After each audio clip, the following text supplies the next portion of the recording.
Chapter 1 in A Canticle of Two Souls by Stephen Braymakers. The blood on his palms was in that intoxicating stage where it wasn't quite dry, but not wet either.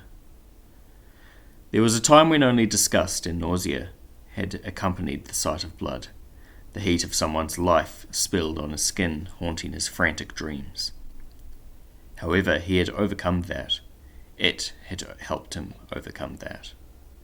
That cursed sword, that lovely sword, that sword which would damn his soul to hell before long, if it had not done so already. A shout rang across the walls, but Raziel only stared at the bodies sprawled on the frigid battlements. The night guard had been a foolish, trusting idiot who had made a mistake from which he would never have a chance to draw a vital lesson. Never trust a stranger with a sword. Even when that person was a 14-year-old boy in filthy rags with ribs showing through pallid skin. Especially not then. Pain shot through his arm, destroying thought, blinding reason. Raziel collapsed to the frozen stone, his face smeared red with the trickling life of the soldier. He clenched his teeth in agony, but rose as it subsided. "Okay, damn you," he said. "I get the message." Torches flickered nearby. He wiped the blood from his eyes, then looked at the right keep, rising into the night sky, a dark, brooding shape against the moonlit clouds. One light shone in a high window. A frown creased his forehead, deepening with each step. Feet slapping on the cold stone of the wall, Raziel ran towards his enemy, towards his prey. The general sat in his chamber, his heavy carved desk drowned in papers, a half-eaten dinner precariously balanced on top of one pile, a human skull weighing down another. He wrote in a slow, ponderous manner, the quill like a toothpick in his large calloused fingers. As he completed the document and signed it, a smile broke on his stern face.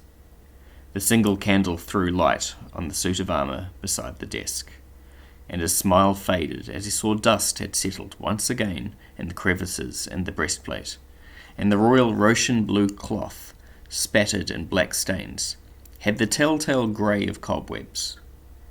He made a mental note to have the maid seen to later, as he dropped the quill into the near-empty inkwell.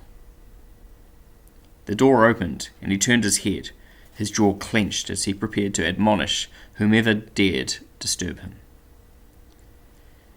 The guard, whom had been stationed outside his door, stumbled into the room, his momentum sending the door crashing into the wall as he collapsed. Blood darkened the expensive maroon carpet to black. The general's eyes widened, and he leapt to his feet with a panicked gasp, hands slamming on the desk and scattering quills and papers across the carpet. A small figure hauling a huge sword entered the room. The general shook his head, struggling to comprehend the fact that the weapon wasn't actually large, but rather that it was wielded by a child. He knew he needed to act, to draw a weapon, to do something, but his thoughts kept circling around that one point, insisting it was all that mattered now, all that he had to know. His focus was locked in on the child's eyes. They burned with a hatred darker than anything he had seen in any battle. Madness he had only seen in nightmares, in the faces of, yes, that was it, possessed men. This was no child. This was a demon. Terror shook him free from the unblinking glare. Drawing his sword, he backed away, his training falling naturally into place. Keeping the desk between them was a promising idea, until he could call for guards or circle to the door. The demon didn't rush, merely approached, step by step, its eyes never leaving his. He felt like laughing, like screaming. The situation was so comical, so deathly frightening.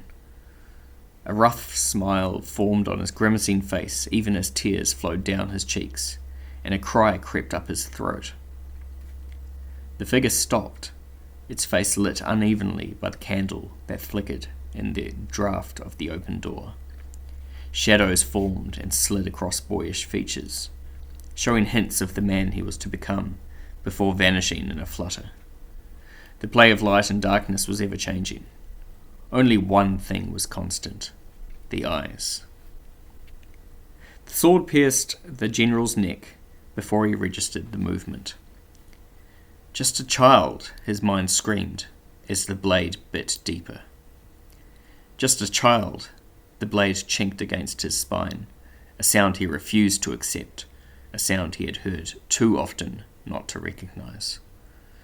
Just a child, his sight faltered, disappeared, all life vanishing in one sharp spurt of pain. Just a child, as Raziel damned his soul to hell. Face splattered with hot death, Raziel forced the blade clean through the neck. The headless corpse staggered for a second, blood spurting up like a sick parody of a fountain, then collapsed to the carpet, now soaked and stained beyond repair. He watched the stains spread, forming shapes and continents as if it was a moving map of the world. Seas appeared and disappeared. Islands grew into countries, continents, worlds. Raziel collapsed, his stomach expelling his last meal. He sucked in a sharp breath, the acidic taste of bile slick on his tongue. When did I last eat? He couldn't remember. Emotions ripped their way through his heart as his mind blurred with a mess of thoughts and feelings. In the end, it all sank down to a deep, dark throb of pain, terror, and guilt. He grew cold, then hot, feverish in both mind and body. The sword lay by his side. Raziel relished the violence, thrived in it, gripping it and gripped by it like lovers in a passionate embrace. This wasn't love he felt, though, but lust. Lust for death, for hatred, for revenge. As he fed it, it tore him apart. He fought to be free, but wouldn't let go, only wanting more and more and more. Laughter echoed through his soul, intensifying with each memory of someone he had killed, mocking the regret he felt, enjoying the clarity of those deaths in his mind, deriding his current state of insanity. Was he mad? Was the pain he felt, the split in his mind and heart, the indecision, the slaughter, was that madness? How could it be when it all felt so right, so good? The sword told him that. The laughter came again, mocking his trust. He crushed it down, surprised when it worked. Of course he trusted the sword, and for good reason. It was his saviour. More importantly, it was the closest thing to a friend he had. Raziel shook his head, using his arms to lift himself from the floor. He grasped the hilt, caressing it, begging its forgiveness for his doubt. It didn't punish him. It was just. It only hurt him when he needed a lesson or a warning. Raziel whispered his gratitude. His legs failed as he tried to rise, so he lay back, forcing his body to relax for just a moment. It was only when the blood flowed that he was alive. Like a drug, he depended on it, and when it was taken away, he became what perhaps he should have been, a 14-year-old boy with no family, hungry and weak and innocent. That part hurt the most. He had never meant to take this road, had never wanted to be what he had become. He was crying, lying in a pool of a man's lukewarm blood and his own vomit, in rags, feverish, exhausted, and crying. The laughter had returned, and he resigned himself to it. If anything, it helped. At least he knew what that was, could understand it. Suddenly his arms screamed in pain, and he lurched to his knees, gasping in agony. But the pain was short-lived. The moment he heard voices approaching, the sword took control, clearing his mind. He gripped the general's head in one hand. The thoughts of fear and weakness were barely a memory now, perhaps a spell of light-headedness. He often had those after a kill.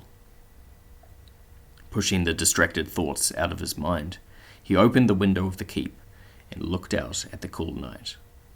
The candle flickered and died in the sudden breeze, leaving him wrapped in the darkness he loved.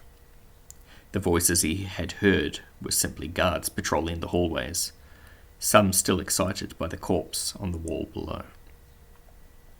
Belting the sword on his back and gripping the head in one hand, he clambered down the side of the keep, using his feet and fingers to grip the tough ivy and craggy gaps.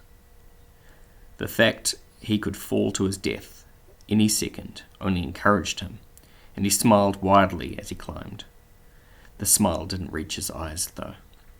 They remained serious and insane, exactly as the late general had seen them.